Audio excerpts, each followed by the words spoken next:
Sacha Thompson is a respected and certified DEI coach.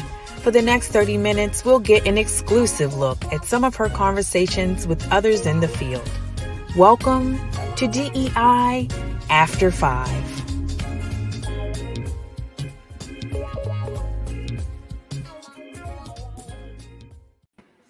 Hey everyone, and welcome to this episode of DEI After 5 live. Right? This one is just coming straight out the gate. We were talking about Walmart, we're talking about ice cream, we're talking about Juneteenth, we're talking about the foolishness.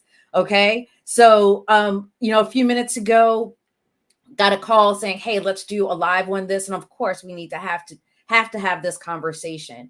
And so I'm going to be talking to my producer, Leon Thomas, and really trying to unpack what is going on with Walmart. So, Leon, how are you? Sacha, hi. I'm well. Kinda okay. Just like you and many others, I saw this post this morning. What? Yes, it's the foolishness. It's the foolishness. All of it. Yeah. It is exactly what not to do. Yeah. And you think Walmart has to have someone in charge of DEI, race relations, somebody with some common sense. They've got to have somebody there. Who signed off on this? How? Yeah, I actually saw this over the weekend and put it aside because I cannot wrap my brain around it right now. But I did look on LinkedIn to see. I looked up Walmart diversity and inclusion, or diversity or something like that. Several people in that organization are running or leading diversity, equity, and inclusion. So I don't know how something like this misses all of them, right? How did they either miss it, or was there a process that they weren't a part of, which is a whole other conversation. But in my post this morning, I talk about this is exactly what happens when diversity, equity, and inclusion stays within one department, typically HR, right? So this is when the focus is primarily on recruitment and retention and some PR stuff just to make it look like you're doing the right things. This is not an integrated DEI effort. This is not something that goes across the organization so that other parts of the business see, okay, this is not okay. This is a total disconnect. Yeah, total disconnect. And one of the things that you talk about a lot on your show, DEI After 5, is the importance of continuity within the organization, right? You've had many guests on that talk about how important that is, that it cannot be just a function of one department. Everyone has to know what's going on. This is really bad. And for those that haven't seen what we're talking about here, I'm going to put an image of it up right on the screen here. This is what we're talking about. This Juneteenth. This is the Pride one, right? But there's one on Juneteenth also, where, and they even trademarked it. Are you kidding me? Oh yeah. Someone just wasn't. They didn't think this through. I don't understand how this can happen. I just don't get it. Yeah, I actually did a post within my post. The company that trademarked it is a food and beverage company. They were trademarking Juneteenth as the flavor. Wow. Because they're doing red velvet, whatever this flavor is. And it's a company that's been around for over 60 years, right? So when I look at who's in leadership at that organization, when I look at the history of that organization, and I don't see a reflection of diversity in any way, that again speaks to the lack of continuity, the lack of importance, the lack of understanding of what Juneteenth really is and why this is exploitation and capitalism. Like, this isn't about diversity and inclusion. This is truly about exploitation of a holiday so that they can make money. And the trademarking, like, I don't even know if they realized or it clicked for them that trademarking the word Juneteenth it's just bothersome. It's troublesome. It's yeah, it's exhausting. Looking at some of the comments on your post that you made, I guess within the last hour or so, it's been seen by a lot of people. Some of the comments say the more that they see companies try to offer inclusion, the more they see that companies' profit margins are factored into the effort. Someone else mentioned that trademarking that's even more atrocious. It just goes on and on how shocked people are and how disappointed and how much this is an epic fail to have this going on. It's just crazy. Yeah.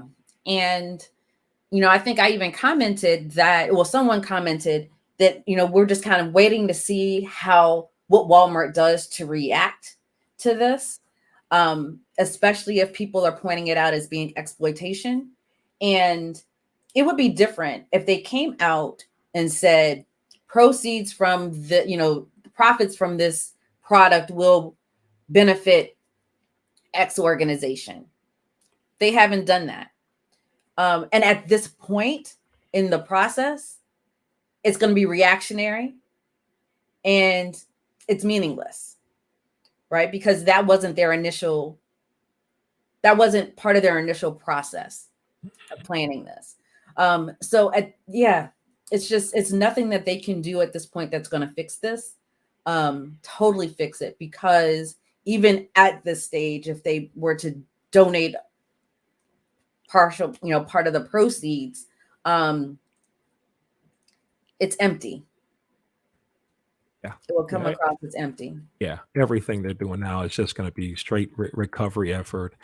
And what about, we talk about on your show sometimes how Black employees within organizations don't feel empowered to say something when something like this goes on.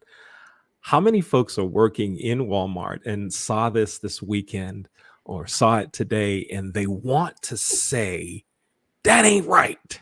Yeah. But they can't. They can't do it. Someone just messaged me with this comment and said some other companies may have planned on doing something similar. Mm-hmm. Like, this person works for a hotel company and said, I wonder if my company, and I'm not going to mention the brand, I wonder if my brand was thinking of offering Juneteenth rates, and now they won't because of this. It's This reminds me, I think it was Bath and Body Works, where they did a whole collection for Black History Month by just putting, African inspired prints on candles. It wasn't even new scents of candles. They just did a new wrapping of the candles. And some proceeds, I think, did go to a couple of organizations, but it's a superficial thought of the process. What would have been better for Bath and Body Works to do is to partner with Black owned candle making companies or lotion companies with new scents and new products and new ideas where that money was benefiting those businesses, right? Like, that's how you think about this in a more systemic way, where you're giving back to the community. And so for Juneteenth, there was a couple of, can't remember, it was maybe a month ago, there was an organization, I want to say somewhere down south, more south than we are, that they were planning some type of Juneteenth program, and all three of the speakers were white people. And the benefits were going to, I think, 6 different organizations. And only two of those organizations were Black focused. Yes. Right. And so it's just like, again, there's this need to not just commercialize, to exploit and make money off of these holidays. And not every holiday should be exploited. Mm-hmm. Yeah, I think you're talking about, there was an event that had all these white speakers, right? And there was no mention of contributions going anywhere. And they have 3 white speakers that are gonna talk about Juneteenth and racism and unconscious bias and all of this. And as I recall, even one of the speakers really didn't have a background in it. This was more of just someone who was there to talk. They were a good presenter, not that they had I any don't think I saw relevant that one. information about anything. They were just a popular figure there. And so, you start thinking, what is going on? And then after all the talk about improving race relations and diversity, equity, inclusion in so many companies, and here's one of the world's largest companies in Walmart doing this. Are things changing? Does anybody get it? Just a reminder to anyone that's listening, anyone that's watching, if you want to join the conversation right now, right here on the screen, if you send me an email, send it to leonthetrainer@gmail.com. I'll in turn send you a link where you can come right on the show right now to be a part of this. Wow. Yeah, I mean, it tells me a couple of things. One, that many of the efforts, the DEI efforts within the organization, are superficial. That tells me one thing. 2, oh yeah, there it is. Oh Lord. 2, going back to your comment around people feeling empowered to speak up, speaks directly to the level of psychological safety within that organization. Because if organizations are doing things like this and people don't have a voice, or they feel as if they can't speak out without some type of retribution or some type of impact on their employment, then that's an organization that has very, very little psychological safety. And that's a whole other issue that needs to be dealt with. I'm doing a lot of work with some organizations right now in that space. And part of the challenge has been when people feel like they can't speak up to leadership or say, hey, something is going wrong or awry, the impact is greater than just that moment, right? We're seeing this now, right? Walmart is now being trending because of some foolishness, right? Whereas their intentions were probably great, but it was just the impact that they didn't think about. So there's so much that can be done within these organizations. And I think this is the time to use this as one of many examples of what not to do. And particularly if you are in a product type of organization where you are manufacturing products, who needs to be at the table? Who needs to be part of these conversations? And who will be able to have who will be empowered enough to speak up and say, no, this is not the direction that we want to go in, or be able to talk through, okay, if we make this decision, then we need to be prepared for this type of reaction. And those conversations, I don't think are happening. Or if they are happening, they're feeling that the reward is greater than the risk. And that in itself is problematic as well, too. Mm-hmm. You mentioned that, this is definitely going to be something that in the coming weeks and months that other companies look at as a case study of what not to do. Yeah. But you know what, though? It wouldn't surprise me if someone at Walmart or many folks through social media try to explain Oh yeah. why Walmart did this and try to get us, others, to make sense of it. And I'm trying to think of what are some of those business reasons, what are some of those social economic reasons that Walmart or a consultant or someone who gets it with them would say, yeah, here's why they did it. I'm really looking forward to hearing someone defend what's taking place. Can you think of any defense? What would be we did it because let me try to sell it this way? I can't think of anything that would make me say, yeah, this was good. Putting my marketer hat on, because I did marketing for some years, this is a great opportunity to tap into a market that we have not been able to tap into, right? We're going to connect them emotionally onto something that they're passionate about, right? And be able to pull them in. That's the mindset. That the DEI practitioner in me and the inclusive marketer in me is just like, no, not so much. This is exploitation. This is not how you want to do this. And I think there is this, I don't want to say competition, but competition with Ben and Jerry's. I mean, Ben and Jerry's has been a company that has created flavors, created ice creams based on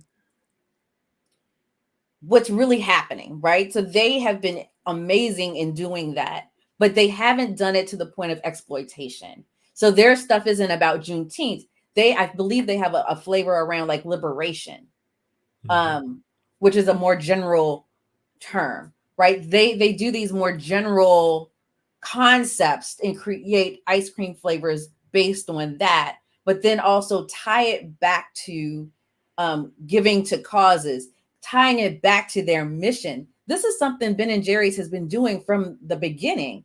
Walmart and the Walton family, not so much. Like, this is total opposite of who they have said they have been all these years. When you think about what's happening with their employees, when you think about all of the mistreatment that they've gone through, that people have gone through working there, and the lawsuits, and them pushing out mom and pop shops when they were first coming out.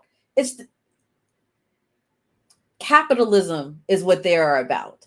And so this ice cream is right in alignment with that. Mm-hmm. I just received a text message from a friend who prefaces the statement with, do not mention my name. Do not mention the company that I work for. Okay. But he says, I'm going to the 2 Walmarts that are closest to me. I'm buying all of the Juneteenth ice cream to get it off the shelves for today. No, don't do that. And I'm thinking, don't do that. That's spending money where you really don't want it spent. Yeah. And this person's white, by the way. So I think they were trying to support good intentions. They were well intended, but that's not where we want you to go. So you're watching because you said so right here. Don't do that. Don't do it. Don't do it. Don't do that. In fact, don't shop at Walmart at all. Don't do it. Don't do it. If you're going to buy ice cream, buy Ben and Jerry's. Yes. Or buy something that's buy an ice cream by a Black-owned company, right? Like, that's how you make your dollars work, right? Leave the Juneteenth stuff on the shelf. Right. That's how you use your dollars, by putting your money in the places that will benefit from it the most, right? That's it. So, leave it on the shelf. Share that one. Yes, wow. Leave it on the shelf, but benefit some other ice cream companies that are doing great work. I don't know where your friend is located, but there may be some even local ice cream places that they could benefit from. I know here, well, not too far from me in Alexandria, there's Goodies, which is a Black-owned ice cream parlor or shop. Yes. Go to Goodies. Or there's one in Richmond, right? Just go wherever you need to go, but don't go to Walmart. Right. Or make a donation to a community initiative who's doing something Exactly. that needs to be done in their community. But don't go to Walmart and buy the ice Yes. cream, please No. don't do that. So Sacha, just a couple minutes left. Tell everyone about your show and some upcoming episodes. Oh my gracious. Okay, so DEI After 5 is a web series and podcast where we talk about all things diversity, equity, inclusion after 5 p.m. Right? So it's the conversations that you have while you're just hanging out, really just diving deep with different folks within the DEI industry. And so coming up, I'm like, oh my gosh, I got to look at my little check sheet, my cheat sheet here. I mean, there's just so many that are coming up this month. So tomorrow we have Aparna Ray, who's talking about, this is perfectly timed, the decolonization of DEI, and how to think about ensuring that underrepresented populations are centered and not exploitation and all of those other things. Then we have Ashanti Benthodu, who is going to be talking about ethics and does there need to be standardization in this industry. So we are ending out this season with some really strong hitters. Next season, oh my goodness. I mean, we're talking to Nika White. We're talking to Brittany Janae Harris. We are talking to, who else do I have on? Janice Gassamasari. Like, some of the most amazing people that are in this space we'll be talking to next season when we start back in the fall. I'm also going to have some executives from corporate companies and other corporations talking about the work that they're doing in this space too. So season 3, season 4 is just going to continue to bring great conversations with people in this space, and always willing to hear from you all on what you want to hear and what you want to learn about this DEI industry. Yeah. And, having been on the production seat for so many of these episodes of DEI After 5, if you haven't watched it, you really need to. There's some great conversation on what companies can do, what individuals can do, and so many great perspectives on DEI. And it's very educational, but it's not like Sasha's teaching a class or the guests are teaching a class. It's conversation around the theme of, if we were around 5 o'clock after work having a cup of coffee, a glass of wine, or something else, what do we talk about? That's what this show's like. You can find it on YouTube. You can find it on LinkedIn. Sasha's posting it everywhere. You gotta check it out. The podcast is everywhere. I believe we're on 15 different platforms right now.